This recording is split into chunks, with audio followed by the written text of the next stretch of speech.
আজকে আবার অনেক দিন পর চলে এলাম বাগান। এখন ওয়েদারটা সম্পূর্ণ আলাদা, এখন আর ঠান্ডা নেই, এখন গরম গরম ওয়েদার পড়ে গেছে, রোদটাও প্রচণ্ড দিচ্ছে। আর চলো, মানে ব্রোকলিগুলো হওয়ার পর আমার আর বাগান আসা হয়নি, আমি আসিই নেই, বলি তো আসিই নেই, যখন ইচ্ছা হয় তখন মাঝে মধ্যে আসি। তো আজকে যখন এলাম তো ভাবছি চলো তোমাদেরকে ব্রোকলিগুলো দেখাই। এই দেখো, দেখছো? দেখো সারি সার সারি সার,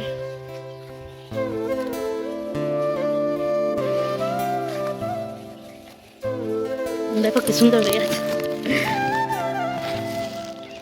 প্রত্যেকটাতে হয়ে আছে, প্রত্যেকটাতে।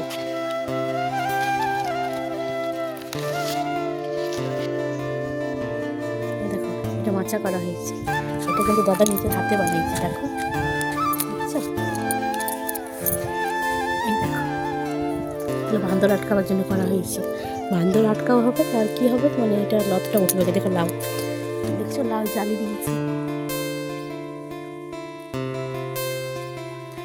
গ্রীষ্মের মানে গ্রীষ্মের সবজি হচ্ছে, ছোট্ট ছোট্ট হয়েছে, প্রায় অনেক জালি এসেছে। এই দেখো, দেখছো?